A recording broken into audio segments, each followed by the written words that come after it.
Hello, my dear students of class 12th of CBSE. Welcome to Imavate Academy. So let us continue with this unit, electrostatics. This is lecture number 4 in the ongoing series of this chapter, electrostatics.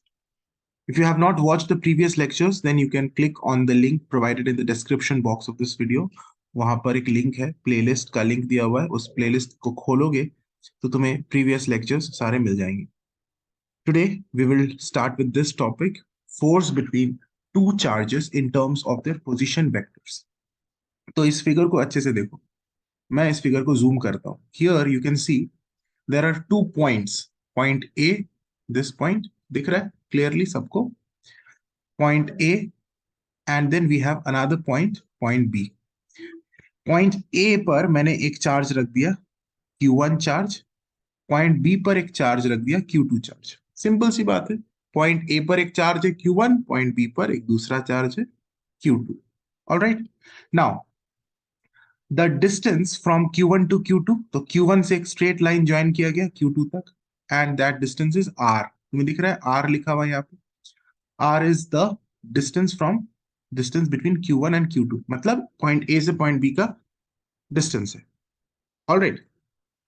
Now Q1 का position vector है R1 vector. What is position vector? I have considered a coordinate frame, x axis, y axis, z axis. किसी भी axis को, इन तीन axis, इस line को, इस line को और इस लाइन को, तीन एक्सिस बन गया. Any of the lines you can consider x, and any one will be y, and the third one will be z. The x, y, z मैंने कंसिडर कर लिया, z axis, x axis, y axis. Okay, all of these three lines are mutually perpendicular to each other. Simple है, simple maths. अच्छा, position vector क्या होता है? Origin से point A तक एक वेक्टर मैंने ड्रॉ किया. You see O A vector, जिसे हम R1 वेक्टर बोल रहे हैं. इस ओ ए को दिख रहा है ना, ओ ए वेक्टर दिख रहा है तुम्हें. This O A vector is the position vector for charge Q1. Q1 का पोजीशन वेक्टर है. That is represented by R1 vector. Similarly Q2 के लिए पोजीशन वेक्टर तुम्हें फिगर में क्लियरली दिख रहा है. ओरिजिन से हमने एक लाइन ड्रॉ कर दिया Q2 तक, and that position vector is R2 vector. ठीक है, नो डाउट, सिंपल सी बात है. अच्छा, now the force experienced by charge Q2 due to Q1, the force experienced by charge Q2 due to Q1 is written as F21 vector. ये मैंने पिछले videos में भी बताया था, पिछले लेक्चर में भी. F21 कब लिखेंगे? F21 is the force experienced by charge Q2 due to Q1. और F12 क्या होगा? F12 vector is force experienced by charge Q1 due to Q2. ठीक है, तो force experienced by Q2 charge, Q2 charge experience कर रहा है जो फोर्स Q1 के वजह से, वो इस डायरेक्शन में होगा. Okay, that means the direction has been shown here, ऊपर की तरफ. This is the direction of F21, क्योंकि रिपल करेगा ना Q1 और Q2 को, दोनों लाइक चार्जेस है. So F21 means the force experienced by Q2 due to Q1 will be in this direction. Similarly, the force experienced by Q1 due to Q2 will be along this direction, जो यहाँ पे बना हुआ है, this direction. Are you getting it? This direction. This is F12 and F21 is along this direction. दोनों forces का magnitude same है लेकिन direction opposite. F12 and F21 are opposite in directions. Clearly दिख रहा है, दोनों का direction opposite है, क्योंकि दोनों एक दूसरे को repel कर रहे हैं. अगर attract करते तो दोनों एक दूसरे के पास आते, उसमें भी डायरेक्शन ऑपोजिट होता लेकिन डायरेक्शन ऐसा होता. अगर अट्रैक्ट करते तो हमने जो केस माना है, इस केस में दोनों फोर्सेस रेपल कर रहे हैं, दोनों का डायरेक्शन ऑपोजिट है. ऑपोजिट अट्रैक्ट करता है तब भी ऑपोजिट ही होता, लेकिन डायरेक्शन इस तरह से होता. लेकिन इस बार हमारा डायरेक्शन इस तरह से, F12 का और F21 वेक्टर. ठीक है, सिंपल सी बात है. Now the distance from Q2 to Q1 is expressed as a unit vector R21 cap. And you can see R21 cap, it is this direction. कौन सा डायरेक्शन है R21 cap? The direction from Q2 to Q1. Q2 से Q1, सिर्फ इस direction को बताने के लिए हम एक यूनिट वेक्टर ले लिया. हमने एक यूनिट वेक्टर ले लिया R21 cap. R21 cap मतलब Q2 से Q1, Q2 से Q1 की तरफ डायरेक्शन. और अगर उसी तरह से हम अगर कंसिडर करें Q1 से Q2 की तरफ डायरेक्शन, तो एक और यूनिट वेक्टर हम ले सकते हैं इसका नाम होगा R12 कैप। तो R12 कैप बेसिकली क्या होगा, direction from Q1 to Q2, और R21 cap is the direction from Q2 to Q1। Unit vector जानते हो, क्लास 11th में पढ़े हो unit vectors, they are nothing but the vectors with magnitude 1 and direction, and they have only direction। तो कोई भी अगर डायरेक्शन को हमें इंडिकेट करना है, हम कौन सा वेक्टर लेते हैं, यूनिट वेक्टर, और उसको इस तरह से ऊपर में कैप लगाते हैं। कैप से पता चलता है कि ये यूनिट वेक्टर है जो सिर्फ हमें डायरेक्शन बता रहा है। तो यहाँ पर R21 कैप कौन सा डायरेक्शन को बता रहा है, Q1 Q2 से Q1, Q2 से Q1, see the arrow head for R21 cap. Okay, इतनी सारी बातें होगी। तो यहाँ पर वही सारी बातें यहाँ लिखा हुआ है, let me minimise the thing.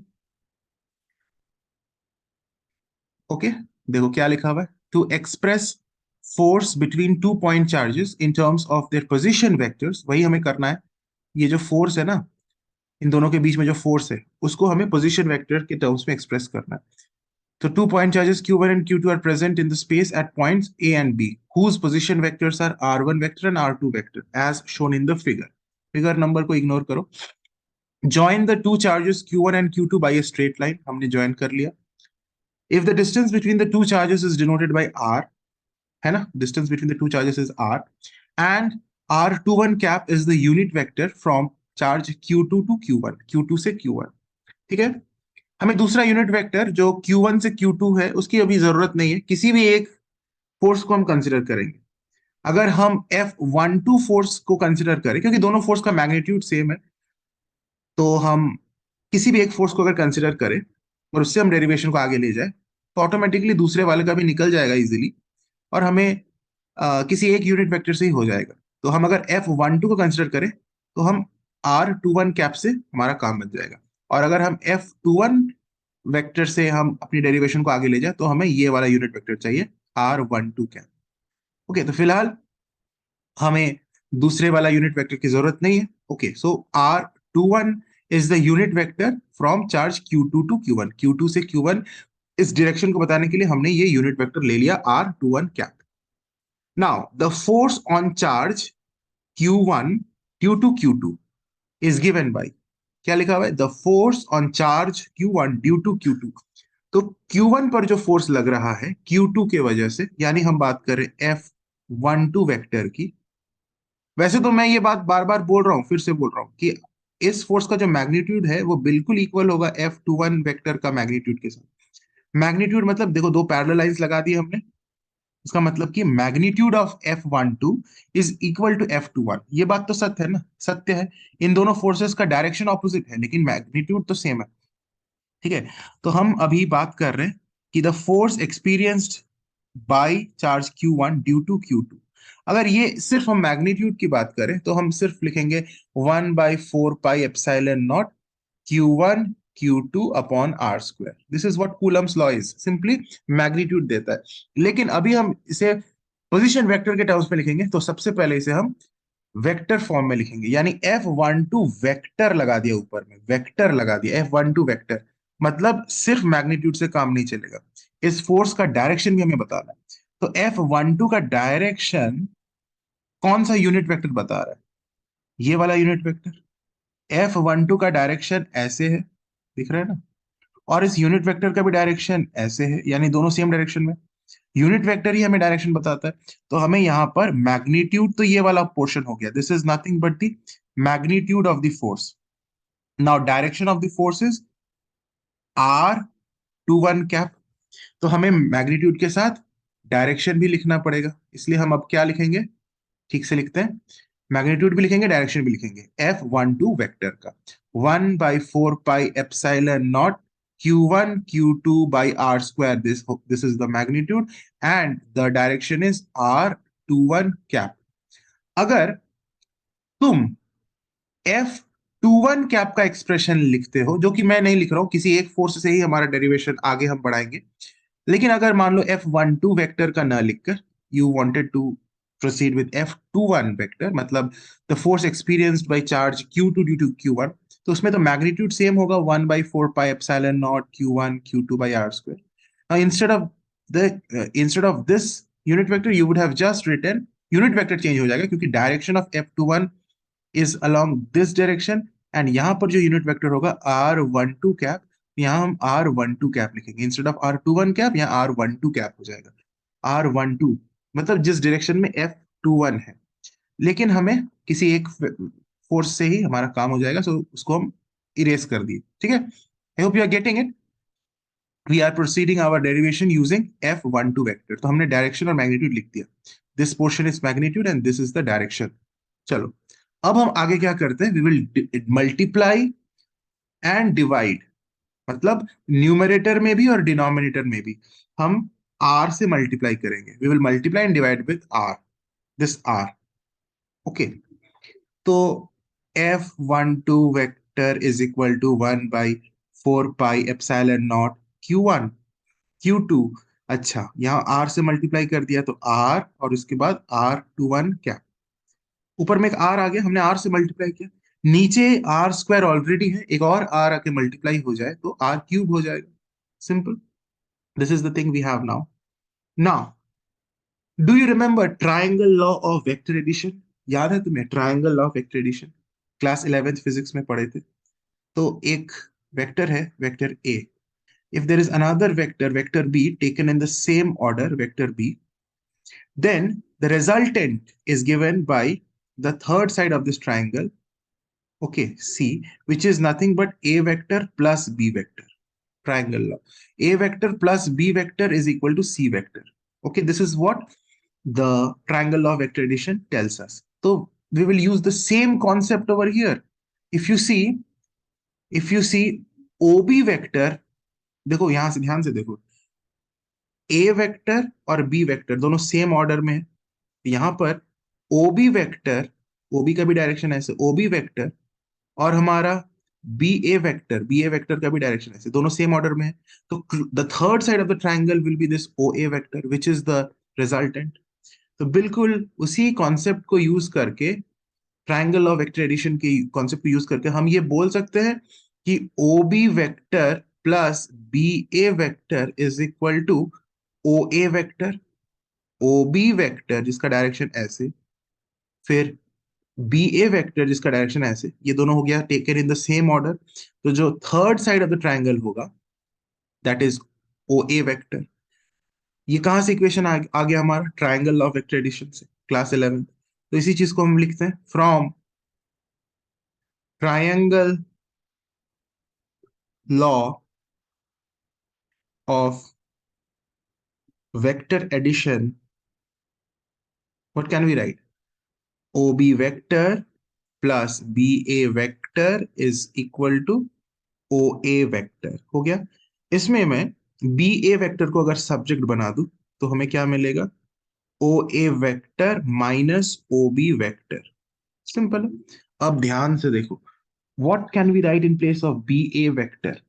B A vector, तो बी ए वेक्टर है मतलब कि इसका मैग्नीट्यूड भी है और एक डायरेक्शन भी है। तो बी ए का मैग्नीट्यूड क्या है? बी से ए का मैग्नीट्यूड क्या है? ये आर। सिंपल है ना, बी से ए इस डिस्टेंस का मैग्नीट्यूड क्या है? Only R. ये तो आर तो डिस्टेंस नहीं बता रहा है, सिर्फ मैग्नीट्यूड बता रहा है। तो बी ए वेक्टर का मैग्नीट्यूड आर हो गया। लेकिन बी से ए ये डायरेक्शन भी तो हमें बताना है, because B A is not just a scalar, B A is vector, B A vector है। तो मैग्नीट्यूड के साथ साथ डायरेक्शन भी हो गया, मैग्नीट होगा, मैग्नीट्यूड तो हमने लिख लिया आर। अब बी ए वेक्टर का डायरेक्शन, बी से ए का डायरेक्शन, ये यूनिट वेक्टर है। तो हम लिखेंगे बी ए वेक्टर की जगह आर, उसके साथ r21 cap. Are you getting it? In place of B A vector I have written r into r21 cap. क्यों? क्योंकि B A vector it is a vector, it is not a scalar. मतलब B A vector का magnitude और direction दोनों हमें लिखना है, जो कि r अगर सिर्फ मैग्नीट्यूड है बी ए का, तो डायरेक्शन भी हमें लिखना है, and r21 cap is indicating the direction from B to A. So हमने लिख लिया r into r21 कैप, that is what BA vector is. Now we will write for OA vector. OA vector, O से A, OA vector can also be written as R1 vector. Simple, R1 vector. ये बस OA vector का एक दूसरा नाम है R1 vector. Similarly OB vector का एक दूसरा नाम है R2 वेक्टर। तो OB के लिए R2 वेक्टर। ये हमें एक एक्सप्रेशन मिल गया, let it be equation 1। Actually हम R इंटू R21 कैप इसको यहां सब्सटीट्यूट करेंगे। देखो R इंटू R21 कैप, ये दोनों सेम है ना, तो ये वाला वैल्यू हम यहाँ सब्सटीट्यूट करेंगे। लेकिन एक और चीज हमें यहाँ पर सब्सटीट्यूट करना है, पहले उसको भी निकाल लेते हैं। नाउ अगर हम इस पूरे इक्वेशन का, इस दोनों साइड तो वेक्टर है, this is a vector, this is also a vector, R1 vector minus R2 vector is a vector. दोनों साइड अगर हम सिर्फ मैग्नीट्यूड को कंसिडर कर, डायरेक्शन को इग्नोर करके सिर्फ मैग्नीट्यूड की बात करें, तो हम ऐसे लिख सकते हैं कि R21 कैप, ये जो है हमारा वेक्टर है, ये इसका मैग्नीट्यूड मतलब हमने लगा दिया mod, it is equal to R1 vector minus R2 vector का मॉड। मॉड मतलब मैग्नीट्यूड। सेम इक्वेशन है, इक्वेशन 1 को मैंने दोनों तरफ सिर्फ मॉड लगा दिया, दोनों तरफ लेफ्ट हैंड साइड में भी मॉड लगा दिया, राइट हैंड साइड में भी मॉड लगा दिया। मॉड मतलब हम दोनों वेक्टर्स, जो हमारा LHS में जो वेक्टर है उसका मैग्नीट्यूड, RHS में जो वेक्टर है उसका मैग्नीट्यूड, उसको हमने इक्वल कर दिया। इक्वल होगा अभी। तो अब तुम थोड़ा सा दिमाग लगाओ, इस पर्टिकुलर वेक्टर का मैग्नीट्यूड क्या है। मतलब जब मैंने मॉड लगाया, means you are just talking about the magnitude of this. तो magnitude of this vector is nothing but R, because R21 cap is the direction, तो R is only the magnitude. तो इस मॉड को हटा के हम इस पूरी चीज की जगह हम सिर्फ R लिख सकते हैं, क्योंकि ये जो वेक्टर है R21 cap, R into R21 cap, this is the entire thing is vector. और उसके साइड में मैंने मॉड लगा दिया, ये दो लाइंस लगा दिया, मॉड मतलब मैग्नीट्यूड। तो इस वेक्टर का सिर्फ मैग्नीट्यूड क्या होगा, R होगा, क्योंकि R21 कैप तो मैग्नीट्यूड नहीं है, डायरेक्शन है। तो इसका वैल्यू है सिर्फ सिर्फ R। और यहां पर हम इसको एज इट इज रखते हैं, R1 vector minus R2 vector का मैग्नीट्यूड यानी mod.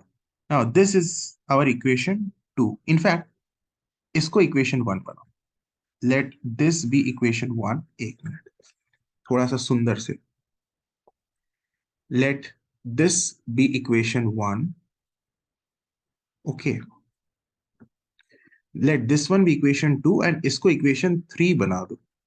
Now what we will do, we will substitute equation 2 and equation 3 in equation 1, substituting equation 3 and 2, in fact equation 2 and 3, equation 2 and 3 in equation 1। Alright, तो हमारा equation कैसा हो जाएगा, equation 1 को हम सब 1 को मॉडिफाई कर रहे हैं। F12 vector is 1/4 pi epsilon naught Q1 Q2। अब जो हमारा R इंटू R21 कैप है उसके जगह पर हम इस चीज को लिखेंगे इक्वेशन 2 से। इक्वेशन 2 में हमने लिखा है R1 vector minus R2 vector, इसको ब्रैकेट में लिखते हैं, ये मॉड नहीं है, ब्रैकेट में लिखा है हमने, ठीक है। और नीचे नीचे हमारा क्या है, R³ है, तो R का तो वैल्यू है ये वाला इक्वेशन 3 में, R का वैल्यू, R का वैल्यू है R1 vector minus R2 vector का मैग्नीट्यूड, और ये R³ है, तो इसके ऊपर एक पावर 3 लगा देंगे, एंड वी आर डन, हो गया। This is the representation of the force in position vector. मतलब R1 और R2 के टर्म्स में जो पोजीशन वेक्टर है उसके टर्म्स में हमने किया। एंड सिमिलरली दूसरा फोर्स का तुमको लिख पूरा डिराइव नहीं करना है, मतलब F21 वेक्टर का पूरा डिराइव नहीं करना है, सिमिलरली लिखकर तुम F21 वेक्टर का अभी लिख सकते हो। F12 और F21 इन दोनों वेक्टर्स का सिर्फ डायरेक्शन अलग है, मैग्नीट्यूड तो सेम है, यानी 1/4 pi epsilon naught Q1 into Q2। और अभी पोजीशन वेक्टर सिर्फ पलट जाएगा क्योंकि डायरेक्शन बस रिवर्स हो जाएगा, R2 vector minus R1 vector, और नीचे हमारा है mod of R2 vector minus R1 vector cube. बस तुम डिराइव करके भी देख सकते हो, जिस तरह से मैंने F12 को डिराइव किया तुम F21 वेक्टर को भी डिराइव करोगे तो ये एक्सप्रेशन तुमको मिल जाएगा। सिंपल है, वेरी वेरी सिंपल, कुछ नहीं, हलवा। देख लिया इसको, अब छोटा करके, जहां अगर वीडियो को पॉज करने की जरूरत है तुम कर लो पॉज, ठीक है, कर लो pause. Now we proceed to the next topic. Now we will discuss the next topic, principle of superposition. बहुत इंपॉर्टेंट प्रिंसिपल है, इंपॉर्टेंट टॉपिक है। इसका डायरेक्ट स्टेटमेंट बोर्ड्स में पूछा जाता है और इस पर न्यूमेरिकल्स भी पूछे जाते हैं। We will discuss the numericals on superposition in the upcoming lectures. अभी हम पढ़ेंगे कि सुपरपोजिशन प्रिंसिपल है क्या, what does it say. Listen, very simple, बहुत सिंपल है। The principle of superposition states that when a number of charges are interacting, जब एक से ज्यादा चार्ज इंटरैक्ट हो रहा है, the total force on a given charge is the vector sum of the individual forces exerted on the given charge by all other charges. अगर एक से ज्यादा फोर्स एक्सपीरियंस्ड हो रहा है तो कोई एक पर्टिकुलर चार्ज पर टोटल फोर्स कितना लग रहा है, individual forces on that charge का हम वेक्टर सम कर लेंगे तो हमें टोटल चार्ज पता चल जाएगा। देखो बड़ा सिंपल सा चीज है, पहले इसको तो इस फिगर से समझते हैं। अगर मेरे पास एक चार्ज है Q1, उसके पास में एक चार्ज है Q2, सारे लाइक चार्जेस हैं, ठीक है। यहाँ एक चार्ज है Q3, यहाँ एक चार्ज है Q4, यहाँ एक चार्ज है Q5, उसी तरह Q6, Q7, Q8। तो ये n number of charges, a lot of charges are present. तो अब यहाँ पे फिगर में मैंने टोटल 5 चार्जेस बनाया, and let us now find out how much is the total force experienced by Q1। क्योंकि Q1 पर सारे चार्जेस फोर्स लगा रहे हैं, Q2 भी Q1 पर फोर्स लगा रहा है इस डायरेक्शन में, उसको रिपल कर रहा है। Q3 भी Q1 पर फोर्स लगा रहा है इस डायरेक्शन में। Q4 भी Q1 पर फोर्स लगा रहा है in this direction. Q5 is also exerting a force on Q1 in this direction. तो ये जो सारे हमने एरोज ड्रॉ किए, these are basically representing the forces. This is the force experienced by charge Q1 due to Q2. That is, it is F12 vector. This force is the force experienced by charge Q1 due to Q3. This is the force experienced by charge Q1 due to Q4, इसलिए F14. And this is F15. ठीक है। तो सारे forces का नाम हमने लिख लिया, F12 vector, F13 vector, F14 vector, F15 vector. तो यहाँ पे टोटल फोर्स कितना लग रहा है इस Q1 पर, तो let the total force experienced by Q1 be F1। तो total force, this F1 is nothing but the total force experienced by Q1। तो टोटल फोर्स, इतने सारे जो फोर्सेस लग रहे हैं इनका हम वेक्टर सम कर दे, मतलब F12 vector plus F13 vector plus F14 vector plus F15 vector plus F16 vector. अगर सेवेंथ चार्ज भी है तो F17 वेक्टर। इसी तरह अगर n, बहुत सारे Qn नंबर ऑफ चार्जेस है तो Qn अपना फोर्स लगा रहा है इधर, and that force is represented by F1n vector. तो plus dot dot dot last में है F1n वेक्टर। तो इन सारे इंडिविजुअल फोर्सेस को हम ऐड कर दें तो हमें मिल जाएगा total amount of force on this given charge. Given charge इस केस में हमने Q1 को माना। सिमिलरली Q2 पर भी अगर टोटल फोर्स निकालना है तो बिल्कुल उसी तरह से सेम, Q1 Q2 पर फोर्स लगाएगा, Q3 भी Q2 पर फोर्स लगाएगा, Q4 भी Q2 पर फोर्स लगाएगा। तो सारे फोर्सेस को हम ऐड कर दें, वेक्टर एडिशन करते तो हमें पता चल जाएगा टोटल Q2 पर कितना फोर्स लगा। Very simple, very simple. Now what do we do. अब इसी चीज को यहाँ पर डायग्राम बनाया गया है, सिंपल। पहले इसको देख लो, Q1 इज दैट फोर्स और उस पर Q2 Q3 and Qn force लगा रहे हैं, और उन फोर्सेस का नाम यहाँ पे है F12 vector, F13 vector and F1n vector. Simple, जो मैंने अभी भी बताया। Now the direction from Q2 to Q1 is indicated by unit vector R21 cap, पर R21 कैप को देखो, R21 कैप का डायरेक्शन क्या है, R21 कैप का डायरेक्शन है Q2 से Q1। सिमिलरली Q3 से Q1 इस डायरेक्शन को इंडिकेट किया गया है R31 कैप इस यूनिट वेक्टर से।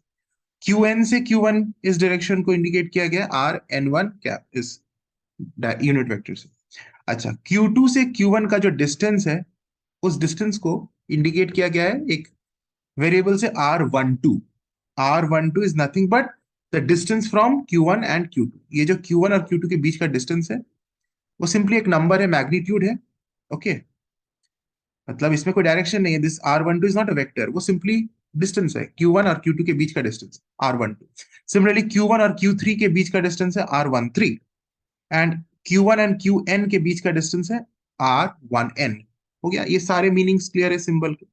अच्छा, तो अभी हमने वही बताया था, इस इक्वेशन को हमने लिखा था, I explain you that according to principle of superposition, the total force on charge Q1 is given by F1. F1 is the total force on Q1 and it is nothing but the vector sum of the individual forces. अच्छा, यहां पर वही चीज लिखा गया है that it is the total force on a given charge is the vector sum of the individual forces exerted on the given charge by all other charges. अच्छा, एक बात यहाँ लिखा हुआ है, बहुत इंपॉर्टेंट बात है। The force between any two charges is not affected by the presence of other charges. मतलब, listen, the force between any two charges is not affected by the presence of other charges. यानी Q2 Q1 पर कितना force लगा रहा है, F12। ये force पर कोई इफेक्ट नहीं होगा दूसरे चार्जेस जैसे Q3 और Q1 यहाँ प्रेजेंट हो चाहे नहीं हो। अगर मान लो कि हम यहाँ से Q3 को इरेज कर देते हैं, no Q3 is there any more, Qn को भी इरेज कर दिया, मतलब हटा दिया, only Q2 and Q1 are present, तो भी हम क्या देखेंगे, the force exerted by Q2 on Q1 will be the same, F12 vector ही होगा। उसका ना तो डायरेक्शन चेंज होगा, ना तो मैग्नीट्यूड चेंज होगा। और बाकी के चार्जेस भी अगर आ जाते हैं तो भी F12 ही फोर्स लगेगा Q2 के द्वारा Q1 पर। मतलब कि कोई भी फोर्स, दो चार्जेस के बीच का कोई भी फोर्स पर कोई इफेक्ट नहीं होगा, कोई प्रभाव नहीं पड़ेगा दूसरे चार्जेस के प्रेजेंस के वजह से, दूसरे चार्जेस हो चाहे ना हो। The force between any two charges will remain unaffected by the presence of the other charges. यही बात यहाँ बोला गया, सिंपल है। अच्छा, अब इस इक्वेशन को तो समझ गए हो, F1 vector is F12 vector plus F13 vector plus dot dot dot plus F1n vector। अच्छा, now each of the forces, F12 vector, F13 vector, इसको हम क्या करते हैं, इसका हम इक्वेशन लिखते हैं Coulomb's law in vector form से, जो हमने ऑलरेडी पढ़ लिया है। तो F12 वेक्टर का मैग्नीट्यूड क्या होगा, क्योंकि ये वेक्टर है तो मैग्नीट्यूड होगा, डायरेक्शन भी होगा। तो मैग्नीट्यूड क्या होगा, 1/4πε0। और ये F12 मतलब Q1 और Q2 की के बीच का फोर्स है, सो Q1 Q2 upon are square लिखते हैं। आर मतलब the distance between Q1 and Q2, तो Q1 और Q2 के बीच का डिस्टेंस है R12, तो यहाँ डिस्टेंस हो जाएगा R12 उसका स्क्वायर, क्योंकि आर स्क्वायर लिखते हैं, तो R12 का स्क्वायर। ये हो गया मैग्नीट्यूड। अब डायरेक्शन क्या होगा, F12 का डायरेक्शन क्या होगा, F12 मतलब इस फोर्स का डायरेक्शन, ये यूनिट वेक्टर बता रहा है, R21 कैप। तो F12 वेक्टर की जगह हम ये लिख सकते हैं। सिमिलरली F13 वेक्टर की जगह हम क्या लिखेंगे, 1/4πε0 Q1 एंड Q3, क्योंकि F13 is the force between Q1 and Q3, तो चार्जेस का नाम हो गया Q1 Q3। और डिस्टेंस क्या है Q1 और Q3 के बीच, R13, R13 का स्क्वायर हो जाएगा। ये तो मैग्नीट्यूड हो गया। अब डायरेक्शन, इस फोर्स का डायरेक्शन, F13 का डायरेक्शन, ये यूनिट वेक्टर बता रहा है R31 कैप। इसी तरह से हम F1n का भी लिख सकते हैं, एंड इन सब को हम ऐड करते हैं क्योंकि बीच में एडिशन साइन। तो नेक्स्ट स्लाइड में वही काम किया गया। F12 को ऐसे लिखा है, F13 को ऐसे लिखा है, F1n को ऐसे लिखा। और इन सबको अगर हम ऐड करें, F1 मतलब इसमें सब्स्टिट्यूट अगर करें इस इक्वेशन में, इन इसको प्लस F1n का एक्सप्रेशन सबको अगर सब्स्टिट्यूट करें, तो हमारा तो 1/4πε0 Q1 और Q1 into Q2, I mean 1/4πε0, इसमें भी 1/4πε0, ये तो हम कॉमन निकाल सकते हैं क्योंकि सबको ऐड करेंगे। तो हमने वही किया, 1/4πε0 कॉमन निकाल लिया, क्योंकि F12 वेक्टर में भी ये टर्म है, F13 वेक्टर में भी ये टर्म है, F1n में भी 1/4πε0। इसको कॉमन निकाल लिया, और ब्रैकेट के अंदर बच क्या रहा है, ये वाला पोर्शन, ये वाला पोर्शन, ये वाला पोर्शन, कॉमन निकाल लिया। सिंपल है ना। So this is the expression, this is the equation. Okay, principal of superposition का। सिमिलरली ये तो सिर्फ हमने F1 वेक्टर के लिए लिखा है, तुम इसे F2 वेक्टर के लिए भी लिख सकते हो इसी तरह से। मतलब the total force experienced on Q2, ये हमने लिखा Q1 पर, total force experienced by Q1। Simple है। अच्छा, वही इसी तरह से F2 के लिए भी लिखा जा सकता है। सेम सेम एक्सप्रेशन होगा, बस वेरिएबल्स चेंज हो जाएंगे। ऑल राइट, ये हो गया हमारा। सिमिलरली F3 के लिए भी लिखा जा सकता है, तो किसी एक के लिए हमने लिख दिया F1 के लिए, F1 वेक्टर। क्लियर है। Now, this superposition principle in terms of position vector of the charges. अभी अभी हमने पढ़ा है कि किस तरह से हम Coulomb's law in terms of position vector लिख सकते हैं। तो हम जानते हैं बिल्कुल वही डायग्राम है, बस पोजीशन वेक्टर से इंडिकेट किया गया है। क्या नया आया है, for every charge Q3, Q2, Qn as well as Q1, we have taken the position vectors. The diagram indicates the position vectors of each of the charges. बाकी पूरा फिगर सेम है, सिर्फ नया इसमें क्या आया है, पिछले वाले फिगर के जैसा ही सेम फिगर है, सिर्फ नया आया है ये position vector R1 vector. R1 vector क्या है, ओरिजिन से हमने Q1 तक एक लाइन ज्वाइन कर ली, वो हो गया position vector of Q1। Similarly origin से Q2 तक एक पोजीशन वेक्टर बना दिया, R2 वेक्टर।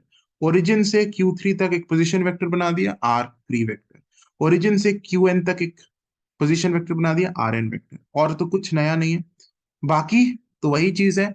हमारा F12 जो फोर्स है, उसको हम अभी अभी हमने पढ़ा, Coulomb's law in terms of position vector कैसे लिखेंगे, 1/4πε0 Q1 इंटू Q2, क्योंकि 1 और 2 चार्जेस के बीच में Q1 और Q2 की बात है, तो Q1 इंटू Q2। और अभी अभी हमने कैसे लिखा, Q1 और Q2 के बीच का जो पोजीशन वेक्टर है वो R1 और R2 है, तो R1 vector minus R2 vector का मॉड का cube and R1 minus R2। अरे अभी अभी यहाँ पढ़ा, कहाँ पढ़ा, यहीं पे पढ़ा, यहीं पे पढ़ा, यहाँ पे पढ़ा। सिमिलरली समझ रहे हैं ना, F12 अगर है तो R1 vector minus R2 vector, और नीचे R1 माइनस R2 वेक्टर का मॉड का क्यूब। वही चीज एग्जैक्टली हम यहाँ कर रहे हैं, एग्जैक्टली वही कर रहे हैं। Similarly F13 is nothing but 1/4πε0 Q1 into Q3, और ये वेक्टर है, F13 वेक्टर है, तो पोजीशन वेक्टर क्या होगा, F1 और F3 का R1 vector minus R3 vector का मॉड का क्यूब, और ऊपर में R1 vector minus R3 vector. तो इस बहुत ही एग्जैक्टली सेम और बहुत इजी है। उसी तरह से हम F1n वेक्टर को भी लिख लिया हम इन terms of their position vector, और फिर सारे को ऐड कर दिया, इंडिविजुअल फोर्सेस को ऐड कर दिया, तो हमें टोटल फोर्स मिल जाएगा। यही ना है superposition principle. Total force on F1 is addition of all of these terms, जिसमें 1/4πε0 को कॉमन निकाल लिया गया, बाहर है ब्रैकेट के, और ब्रैकेट के अंदर क्या है, ये वाला टर्म, दिस, ये वाला टर्म, यानी ये वाला, और ये वाला टर्म ब्रैकेट के अंदर। ठीक है, तो बहुत ही सिंपल है, superposition principal in terms of position vector हमने देख लिया, कुछ भी नहीं है, एकदम हलवा है। अब हम लोग बात करेंगे न्यूमेरिकल्स की, लेकिन आज के वीडियो में नहीं बात करेंगे, हम लोग इसे नेक्स्ट आगे के वीडियो में हम लोग न्यूमेरिकल्स करेंगे। Till then, God bless you children, take care.